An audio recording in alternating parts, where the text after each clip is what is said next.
கால் எல்லாம் அடிச்சு விளையாடுறாங்களாங்கிறது பாருங்க. அடிச்சு விளையாடும் போது 2 கையும் 2 காலும் ஈக்குவலாக அடிச்சு விளையாடணும். அந்த மூமெண்ட்ஸும் கரெக்டா இருக்கா?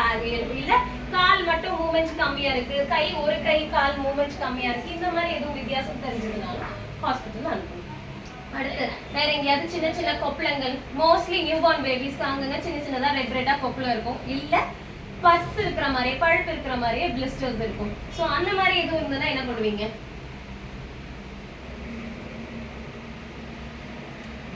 என்ன பண்ணணும்? உங்க வீட்டுல இருந்த குழந்தைங்களுக்குலாம் என்ன பண்ணீங்க?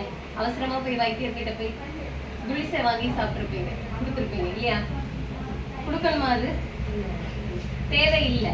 ஏன்னா குழந்தைங்களுக்கு நியூ பார்ன் பேபிஸ்க்கு ஒரு 1 to 2 months வரைக்குமே நார்மலி பாடியில சின்ன சின்ன ரேஷஸ் வர்றது காமன் தான். ஏன்னா அவங்க அந்த வயிற்றுக்குள்ள இருந்த அந்த பனிக்கூடத்துல அந்த பிளாசண்டால இருந்து ஆம்னியோட்டிக் ஃப்ளூயிட்ல இருந்து வெளியே வரும்போது அந்த என்விரான்மெண்ட்ல இருந்து சடன் கிளைமேட்டிக் சேஞ்ச் வர்றதுனால அவங்களுக்கு அந்த ரேஷஸ் எல்லாமே நார்மலி இருக்கும். நீங்க குளிசை கொடுத்தா 1 மாசத்துல சரியாவாங்க, குளிசை கொடுக்கலன்னா 30 நாள்ல சரியாவாங்க, அவ்வளவுதான் வித்தியாசம். ஸோ அல்டிமேட்லி சரியாயிருவாங்க, தன்னாலே சரியாயிருவாங்க. எதை ட்ரீட் பண்ணோம்னா அங்கங்க இடுக்குகள்ல ஏதாவது பேச்சஸோ ரேஷஸோ பிளிஸ்டர்ஸோ அதாவது பஸ்பில்டு பிளிஸ்டர்ஸோ ஏதாவது இருக்குன்னா அது வந்து அங்க அழுக்கு சேர்றதுனாலயோ இல்ல இன்ஃபெக்ஷன் ஆயிருக்கிறதுனாலயோ இருக்கும். ஸோ மற்ற இடத்துலலாம் இல்லை, ஆனால் இடுக்குகள்ல கால் இடுக்குகள்ல மோஷன் போற இடத்துல யூரின் போற இடத்துல கழுத்து இடுக்குல இங்கெல்லாம் மட்டும் ஏதோ வருது புதுசா அப்படின்னா அப்போ இன்ஃபெக்ஷன் இருக்க வாய்ப்பு இருக்கு. அந்த மாதிரி இருந்துச்சுன்னா உடனே ஹாஸ்பிட்டல் அனுப்புங்க. பட் நார்மலி ஜெனரலி இப்போ ரெட்டா பேச்சஸ் இருக்கிறதுக்கெல்லாம் எதுவும் பண்ண வேண்டாம், எதுவும் பண்ண வேண்டாம், இது தன்னால சரியாயிருங்கிற ரீஅஷூரன்ஸ் மட்டும் கொடுத்தா போதும். அண்ட் இதெல்லாம் விட ரொம்ப முக்கியமா இருக்கு நெஞ்சு. அவங்க பிரீதிங் வந்து எப்படி இருக்குங்கிறத பாருங்க. நார்மலி ஒரு நியூ பார்னுக்கு பிரீதிங் ரேட் எவ்வளவு இருக்கலாம்?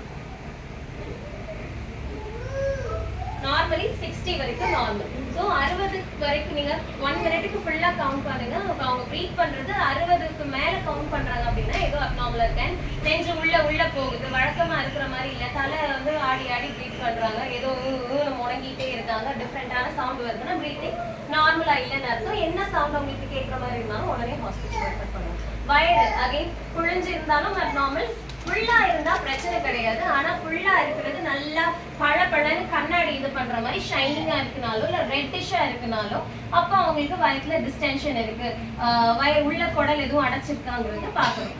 அண்ட் மோஷன் அகெயின் ஒரு நாளைக்கு ஒரு 20 வாட்டி போறாங்கனாலும் நார்மல் தான் நியூ பார்ன்ஸை பொறுத்த வரைக்கும். அதே ஒரு வாரத்துக்கு ஒரு வாட்டி போறாங்கனாலும் நார்மல் தான். ஒரு வாரத்துக்கு ஒரு வாட்டி போற பேபிஸ்க்கு வயிறு ஃபுல்லா தான் இருக்கும், அந்த ஃபுல்னஸ் பிரச்சனை கிடையாது. ஆனால் அது நான் சொன்ன மாதிரி கிளாஸி டிஸ்டென்ஷன் அந்த மாதிரி எதுவும் இருந்துச்சுன்னா அப்போ இமீடியட்டா அது ஹாஸ்பிட்டல் நோட்டீஸ்க்கு வரணும். கை கால் மூவ்மெண்ட்ஸ் அகைன் இது தெரியும் இல்லையா? அண்ட் யூரின் போகிற இடம் மோஷன் போகிற இடம் க்ளீனாக வச்சுருக்காங்களா, செக்ரீஷன்ஸ் எதுவும் இல்லாமல் ப்ராப்பராக இது பண்ணுறாங்களாங்கிறத நோட் பண்ணுங்க. ஸோ இது ஒரு பேபியை நீங்கள் நார்மலி பார்க்குறீங்கன்னா இவ்வளோ விஷயங்கள் பார்க்கணும். ஸோ இது தவிர ஃபர்ஸ்ட் அந்த பேபி கிட்ட மதர் கிட்ட என்ன கேட்பீங்க? பால் ஒழுங்கா குடிக்கிறாங்களா, என்ன பால் குடிக்கிறாங்க, எப்படி குடுக்குறாங்க, எவ்வளவு நேரம் யூரின் போறாங்க, ஒரு நாளைக்கு யூரின் எத்தனை வாட்டி போறாங்க, இவ்வளவும் பேசிக்கா நமக்கு அந்த குழந்தையான ஆக்டிவிட்டி இருக்கு. இவ்வளவும் பேசிக்கா நம்ம தெரிஞ்சுக்க வேண்டிய விஷயம். ஸோ பால் எந்த பால் குழந்தைங்களுக்கு ப்ரிஃபர்டு? தாய்ப்பாலா மாட்டு பாலா? தாய்ப்பால். ஓகே, தாய்ப்பால் எவ்வளவு நேரத்துக்கு ஒரு வாட்டி கொடுக்கணும்? 2 hours once கொடுக்கணும். கொடுக்கும் போது எவ்வளவு நேரம் கொடுக்கணும்? 1/2 மணிக்கு. அதுக்கப்புறம் தட்டி கொடுக்கறது எவ்வளவு நேரம் தட்டணும்?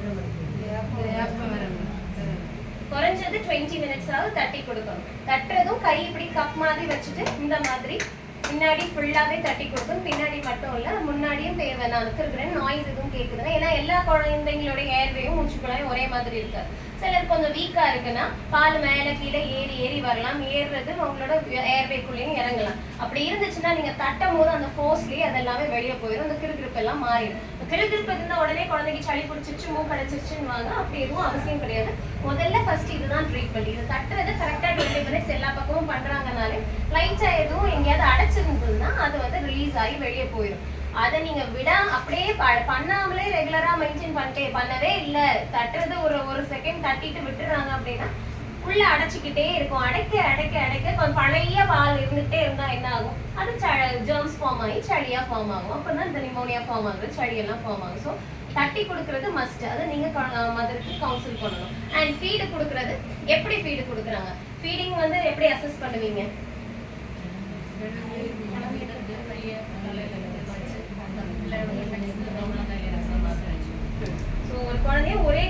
ஹோல்ட் பண்றது தெரியணும் உங்களுக்கு.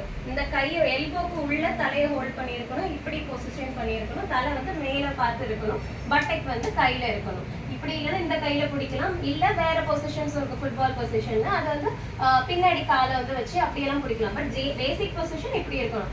இது இப்படி வைக்கணும்னா கை ரொம்ப நேரம் நம்மளால இப்படி பிடிக்குமா, என்னால இவ்வளவு நேரமே பிடிக்க முடியல. ஸோ 2 பில்லோ இல்ல 3 பில்லோ கொடுத்து மதரை வந்து கம்ஃபர்டபுளா வச்சு, இல்ல ஃபீடிங் பில்லோஸ் வருது இப்போ, ஸோ அந்த மாதிரி வச்சு கம்ஃபர்டபுளா வச்சு பால் கொடுக்க சொல்லணும். ஆனா தலை எப்பவுமே மேல இருக்கணும், மேல இருந்து இல்லைன்னா பால் குறைக்கணும். அண்ட் ஃபீட் பண்ணும்போது எப்பவுமே மதரோட பிரெஸ்ட்ல அந்த கருப்பு பகுதி ஃபுல்லா, அதான் நிப்பிள் மட்டும் இல்ல, கருப்பு பகுதி ஃபுல்லாவே குழந்தையோட வாய்க்குள்ள போகணும். நிறைய மதர் சொல்றது நிப்பிள் பெருசா இருக்கு வாய்க்குள்ளேயே போகலங்கிறது. பட் நீங்க அது பக்கத்துல இருந்து அசஸ் பண்ணுங்க. அசஸ் பண்ணும்போது வாய் வந்து ஃபுல் வைட் ஓப்பனா இருக்கணும். வாயோடைய அந்த மேல் பகுதி ஏரியோலாக்கு உள்ள, அதாவது அந்த பிளாக் போர்ஷனுக்கு உள்ள ஃபுல்லா வந்து கவர் ஆகி இருக்கணும்.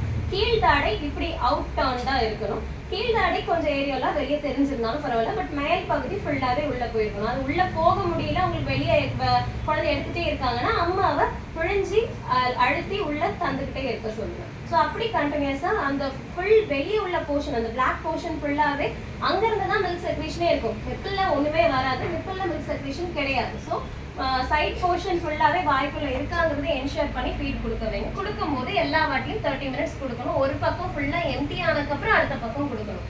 ஏன்னா பால்லையும் விதவிதமான பால் வரும், ஒவ்வொருத்தருக்கும் ஒவ்வொரு நேரமும் வேற வேற மாதிரி வரும். அதாவது பிறந்த குழந்தைங்களுக்கு உள்ள மதர்ஸ்க்கு வர மில்க் வேற, 3 months 4 monthsல வர மில்க் வேற. ஸோ அந்த 4 monthsல உள்ள மதர் வந்து நியூபார்ன் மதருக்கு, நியூபார்ன் பேபிக்கு ஃபீட் பண்ணால் அவங்களுக்கு அந்த காம்போசிஷன் வராது, அவங்களுக்கு அந்த நியூட்ரியன்ஸும் ஃபுல்ஃபில் ஆகாது. ஸோ பிறக்கிற குழந்தைங்களுக்கும் அகைன் முதல்ல பால் வந்து 4 மில்க்னு சொல்லுவோம். அதுல வந்து நீர்ச்சத்து தான் அதிகமா இருக்கும். குழந்தையோட தாகத்தை தணிக்கிறதுக்கான பால் தான் வரும். ஹை மில்க்குங்கிறது அந்த கடைசியா வர்ற பால்ல தான் ஃபேட் கண்டென்ட் அதிகமா இருக்கும். ஸோ வர்ற பாலும் குழந்தைக்கு தேவை, கடைசி வர்ற பால் ஃபேட்டும் இருந்தாதான் வெயிட் கெயின் பெட்டரா இருக்கும். ஒரு பக்கம் ஃபுல்லா எம்டி ஆனதுக்கு அப்புறம் தான் அடுத்த பக்கத்துக்கு வரும். அடுத்த வாட்டி கொடுக்கும் போது ஸோ இந்த பக்கத்துல பாதி தான் கொடுத்துருப்பாங்க, ஸோ இந்த பக்கத்தை காலி பண்ணிட்டு தான் அடுத்த பக்கத்து ஃபர்ஸ்ட் சைடுக்கு போகும்.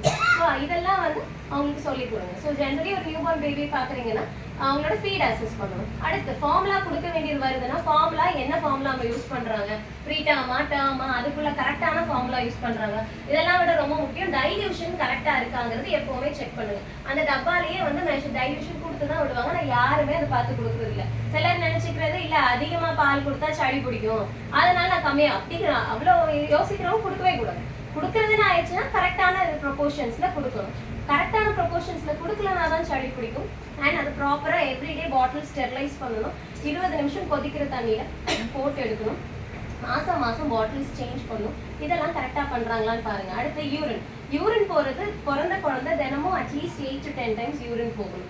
யூரின் கரெக்டா போறாங்கனாலே அவங்களுக்கு ஃபீடு கரெக்டா கிடைக்குதுங்கிறது. நம்ம உங்களுக்கு கையில வெயிங் மிஷின் இல்லை, ஆனா குழந்தை ஃபீடு கரெக்டா எடுக்குதா, வெயிட் கெயின் இருக்காங்கிறது நீங்க தோராயமா அசஸ் பண்ணணும்னா யூரின் எப்படி போறாங்கிறது கேளுங்க. யூரின் கரெக்டா போயிட்டு இருக்காங்க டெய்லி, அவங்களோட ஃபீடர் அந்த நம்பர் ஆஃப் டைம்ஸ் கரெக்டா எடுத்துட்டு இருக்காங்கன்னா யூஸ்வலி வெயிட் கெயின் நார்மலா தான் இருக்கும். அடுத்தது ஸோ இது ஒரு நார்மல் பேபியை பாக்குறீங்க. இப்போ இதே பேபி அந்த குழந்தைக்கு காய்ச்சல் இருந்துச்சுன்னா என்ன பண்ணுவீங்க?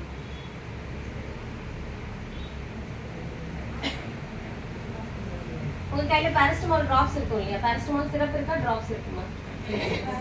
சிரப். ஜெனரலி எந்த மருந்துமே 3 ஃபார்ம்ல வரும் சிரப்பா இந்த பீடியாட்ரிக் பொறுத்த வரைக்கும். ஒன்று சிரப்பு, ஒன்று சிங்கிள் ஸ்ட்ரென்த் சிரப்பு, இன்னொன்று டபுள் ஸ்ட்ரென்த் சிரப்பு, இன்னொன்று டிராப்ஸ். டிராப்ஸ்ங்கிறது எப்பவுமே குழந்தைங்களுக்கு சொட்டா கொஞ்சோண்டு கொடுத்தாலே ஆனால் நிறைய அதோடைய அந்த டோஸ் கரெக்டாக கிடைக்கிற மாதிரி இருக்கும். ஸோ டிராப்ஸ்ல எப்பவுமே கான்சென்ட்ரேஷன் அதிகமா இருக்கும். இப்போ டிராப்ஸ் வந்து எப்பவுமே அதிகமா ஓவர் டோஸ் பண்ணிடவே கூடாது, அதை ஞாபகம் வச்சு கொடுத்துக்கோங்க. அடுத்தது சிரப்பு சிங்கிள் ஸ்ட்ரென்த்ங்கிறது எல்லாமே எப்பவுமே 10 கிலோ குழந்தைக்கு 5 மில்லி கொடுத்தா கரெக்டா இருக்குங்கிற மாதிரி கொடுத்துருப்பாங்க. டபுள் ஸ்ட்ரென்த் 20 கிலோ குழந்தைக்கு 5 மில்லி கொடுத்தா கரெக்டா இருக்குங்கிற மாதிரி இருக்கும். உங்க கையில மேக்ஸிமம் எல்லாமே சிங்கிள் ஸ்ட்ரென்த் சிரப் தான் இருக்கும். ஸோ அப்போ பாராசிட்டமால் உங்க கையில கவர்மெண்ட்ல உள்ள சிங்கிள் ஸ்ட்ரென்த் சிரப் தான் கொடுத்துருப்பாங்க. அப்போ 10 கிலோ இருக்க குழந்தைக்கு 5 மில்லி கொடுத்தா கரெக்டா இருக்கும். அப்போ 8 கிலோ இருக்க குழந்தைக்கு 4 மில்லி கொடுத்தா கரெக்டா இருக்கும். 12 கிலோ இருக்க குழந்தைக்கு 6 மில்லி, 20 கிலோ இருக்க குழந்தைக்கு 10 மில்லி. ஸோ அந்த கால்குலேஷன்ல முன்னாடி பின்னாடி அட்ஜஸ்ட் பண்ணி கொடுக்கணும். டிராப்ஸ் கொடுக்குறீங்கன்னா அகைன் டிராப்ஸ் உங்க கையில கிடையாது. இப்போ டிராப்ஸ் கொடுக்குறீங்கன்னா அது வந்து அதுக்கு ஏற்ற இதில் கம்மி டோஸ் 1 ml தான் அங்கே டோஸே கொடுக்குற மாதிரி இருக்கும். டிராப்ஸ்ல 5 ml கொடுத்துட்டீங்கன்னா இப்போ எத்தனை மடங்கு 50 மடங்கு டோஸ் எக்ஸ்ட்ரா போகும். ஸோ அதனால ட்ராப்ஸ்ல எப்பவுமே மில்லியில கொடுத்துறாதீங்க. 1 ml தான் டோஸே இருக்கும். அதை ஞாபகம் வச்சுக்கோ. சிறப்பா கொடுக்கும்போது ஸோ இப்போ இந்த பேபிக்கு சிறப்பு வந்து 2 days வரைக்கும் ஃபீவர் இருக்கு அப்படின்னா கொடுக்கலாம். கொடுத்துட்டு ஆனால் நியூ பார்ன் டு 3 months பீரியடுக்குள்ள ஃபீவர் இருந்தால் உடனே கண்டிப்பா ஹாஸ்பிட்டலுக்கு அனுப்பி விடுங்க. 3 monthsக்கு மேல உள்ள பேபிக்கு ஃபீவர் இருக்கு அப்படின்னா 2 நாளைக்கு ஃபீவர் மெடிசன் கொடுங்க. நான் சொன்ன டோஸ்ல கொடுங்கன்னு சொல்லிட்டு அதுக்கு மேல பிரச்சனை இருக்குன்னா ஹாஸ்பிட்டல் போகணும். இதுக்கு இடையில என்னென்ன ப்ராப்ளம் இருந்தா உடனே ஹாஸ்பிட்டல் போகணும்னு சொல்லுவீங்க. சளி இருந்தா என்ன பண்ணுவீங்க? ஹாஸ்பிட்டல் போகணும். அப்போ எல்லாருக்கும் சளி இருந்தா உடனே கூட்டிட்டு வரீங்களா? அப்படி யாரும் கூட்டிட்டு வர மாதிரி தெரியலையே.